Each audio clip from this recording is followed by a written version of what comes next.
Bienvenue à la suite et fin de notre réflexion sur le sujet relatif à la science et au progrès technique. Nous avons commencé par faire l'analyse du sujet. Le sujet, le voici. Depuis le XVIIIe siècle, on affirmait la concordance des progrès techniques et du progrès moral. Pensez-vous qu'on ait raison de le remettre en cause? Voilà, c'est ça. Et nous avons défini donc le progrès technique comme l'amélioration du savoir-faire professionnel. Voilà, c'est ça. Et le progrès moral comme perfectionnement spirituel. Voilà, c'est ça. C'est l'humanisation en tant que telle de l'homme, c'est ce qu'on a dit. Et on dit, est-ce qu'on peut remettre en cause aujourd'hui? Ici, nous avons le mot concordance. C'est-à-dire que depuis, dès l'apparition de la technique, nous voyons que morale et technique partent ensemble. Mais peu à peu, comme on l'a expliqué, c'est à partir du XXe siècle et qu'avec l'autre, l'énergie, on va tomber dans des armes à explosion. Et donc voilà, c'est à ce niveau où les dangers vont apparaître. Donc ces dangers qui apparaissent ici nous amènent donc à interroger un peu le progrès scientifique. Et on se demande où est la morale à ce niveau. Voilà, c'est ça cette question. C'est pourquoi nous avons dit ici, créé comme problème, le progrès technique implique-t-il le progrès moral? Voilà, c'est ça ce qui nous a amené donc à mener la réflexion. Et nous avons les trois grandes parties.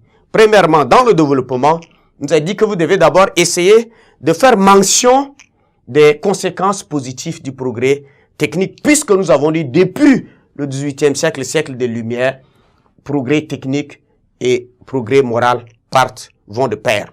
Et voilà, c'est ça. Et donc, il faut mettre en valeur ce qui est de positif, ce que nous trouvons de positif là.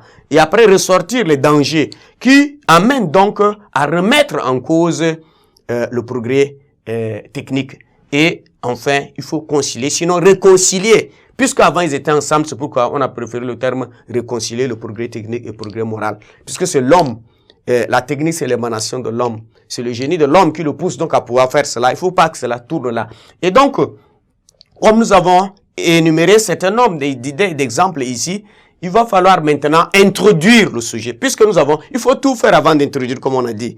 Parce que nous avons déjà recensé toutes les idées, on a analysé le sujet pour comprendre ce que cela comporte et nous avons ressorti les grands axes de réflexion qui nous permettent déjà de bien, c'est à partir de ce moment-là qu'il faut déjà annoncer. On dit l'introduction, c'est ce qu'on va dire.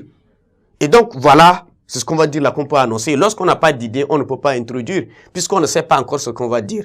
Donc après avoir recensé les idées, c'est à partir de ce moment que nous allons remonter pour introduire le sujet. Et nous avons dit que pour introduire le sujet, il faudrait donc suivre les 4 temps. C'est-à-dire situer le sujet dans son contexte, ramener le sujet, poser la problématique, annoncer le plan. Voilà, c'est à ce niveau. Et toujours, j'ai dit que situer le sujet dans son contexte revient à se poser la question, pourquoi cette question? Pourquoi? Pourquoi cette question? Hein? Est-ce que on a raison de remettre en cause le progrès technique et progrès moral? Pourquoi cette question? Voilà, c'est ça. Si l'auteur qui dit, on dit, mais qui a dit? Pourquoi l'auteur a dit ça? Donc, il y a quelque chose qui l'a poussé à dire ça. S'il n'y a pas de problème, on ne peut pas poser. Et donc, c'est pourquoi on dit, on part du général au particulier. Donc, voilà, c'est de cette manière que vous devez comprendre. Donc, il faut chercher. Et la réponse à cette question-là, qui va être la première phrase de l'introduction. Pourquoi? Pourquoi? Pourquoi on pose cette question? Vous savez que la technique consiste à inventer des outils, comme on a dit.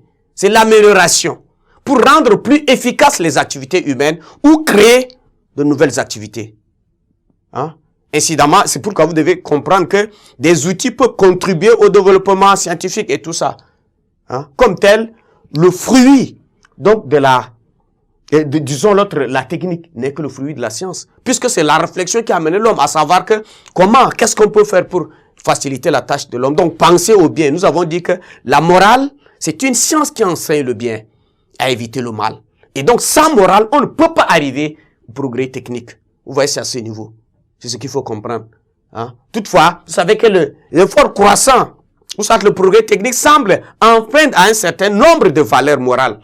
Hein? Vu l'impact dans la vie humaine. Ce qu'on dit avec les dangers que nous voyons. lorsque les dangers apparaissent déjà, on se pose la question, est-ce qu'on est encore à ce niveau? Donc c'est ce qui conduit donc à se poser la question, est-ce qu'on peut encore penser qu'il y a une concordance entre la science et la morale aujourd'hui? Voilà, c'est de cette manière que vous devez introduire le sujet. Voilà, vous situez, il y a quelque chose qui pousse. Hein?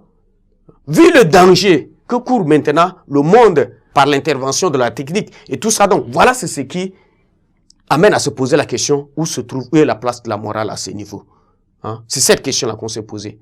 Hein? Et donc comment l'homme est-il arrivé là? Voilà, c'est ça, c'est pourquoi nous avons parlé, c'est du capitalisme. Hein? C'est le capitalisme qui a poussé l'homme à arriver à ce niveau. À créer, puis chacun veut dépasser l'autre. Voilà, c'est à ce niveau que nous sommes arrivés. Chacun peut avoir la suprématie sur les autres, la supériorité sur les autres. Et voilà, nous sommes arrivés à ce niveau. Voilà, c'est comme ça qu'il faut voir. Et donc, comment, dans quelle manière pouvons-nous parvenir donc à les concilier? Hein? Voilà, c'est ça. Ou soit vous le formulez comme problématique. Le progrès technique implique-t-il le progrès moral? Ou soit comment parvenir donc à réconcilier, puisqu'on parle de la conciliation au début, à concilier les deux. Donc voilà, c'est de cette manière que vous devez chercher à introduire le sujet. Chacun devait utiliser des mots qu'il le faut, mais suivre le chemin qu'on vient de dire. Situer le sujet dans son contexte, ramener la question, poser la problématique, annoncer le plan. Voilà, c'est ça que vous devez chercher à le faire, puisque nous avons toutes les idées et on fait ressortir. Et dans ce qu'on a présenté, on peut déjà parvenir à comprendre que tous ces éléments vont déjà ressortir dans notre plan qu'on va voir. Et donc, au niveau aussi de la conclusion, comment vous allez faire? La conclusion, nous avons dit qu'il faut faire le bilan de la réflexion de tout ce que nous avons fait. Et donc, c'est le bilan qu'on peut faire. Nous avons déjà énoncé dans la comment concilier productivité et progression, nous avons énoncé bien des choses. Donc, vous devez comprendre que le progrès technique et progrès moral ont fait bon ménage depuis le 18e siècle. C'est ça. Mais c'est à partir du 20e siècle qu'on constate le divorce à ce niveau.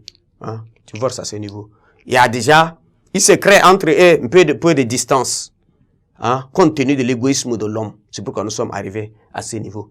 Mais dans notre réflexion, on peut dire que la science sans morale tue celui qui la détient. Et donc dans ce cas, tout est entre les mains de l'homme. Vous voyez ça? De revoir. Lorsqu'on est parvenu déjà à se poser cette question, c'est que la raison intervient. Pour essayer quand même de voir que pourquoi on pose cette question. C'est que l'homme est conscient de quelque chose. Voilà, c'est à ce niveau. Et donc la technique est une solution, mais cause de problèmes aussi aujourd'hui, compte tenu des dangers qui apparaissent. Donc c'est à ce niveau que l'homme doit chercher à limiter les dangers, surtout dans l'armement, ou soit dans la puissance de destruction aujourd'hui. Et donc s'il progresse intérieurement, moralement, il pourra faire un sage usage de ses découvertes scientifiques et en faire bénéficier toute l'humanité. Sinon, les perspectives risqueraient donc voilà d'être inquiétantes pour l'homme lui-même.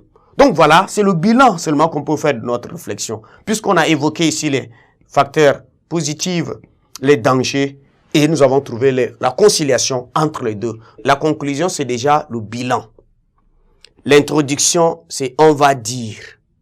Et la question posée à l'introduction ici trouve sa réponse dans la conclusion. Puisqu'on dit ici, le progrès technique implique-t-il le progrès moral?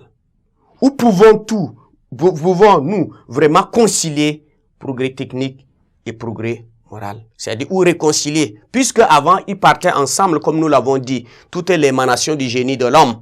Et alors, voilà, c'est la gourmandise, c'est l'égoïsme de l'homme. Et nous avons dit, c'est notamment le capitalisme. Et donc, chacun veut se croire super puissant que l'autre, ou montrer à l'autre qu'il est puissant. C'est pourquoi nous avons créé des dangers, parce que nous voulons créer la méfiance entre les uns et les autres. Voilà les puissances, voilà, c'est comme ça que nous sommes arrivés aujourd'hui, en nous écartant peu à peu de la morale. Nous sommes en train de nous ensauvager ou se tomber dans l'animalité, puisqu'on peut détruire l'humanité et pour rien. Et donc voilà, c'est cette manière. Donc vous évoluez quand vous voyez déjà la réflexion menée ici de manière progressive, c'est de cette manière qu'on peut faire le bilan. Et nous avons dit que tout est entre la main de l'homme. Hein? Entre la main de l'homme. Science sans conscience tue celui qui la possède, comme on dit. Donc nous faisons du mal à nous-mêmes. Donc lorsque nous sommes parvenus à se poser déjà cette question, c'est qu'il a interrogé déjà sa conscience. Donc la question en tant que telle est une prise de conscience du danger du progrès technique. Et donc cela, on ne peut pas arrêter la science, mais il faudrait un peu mettre la sagesse de côté pour un peu modérer certaines choses pour que la science ne tourne pas à détruire l'homme en tant que tel. Merci de votre attention.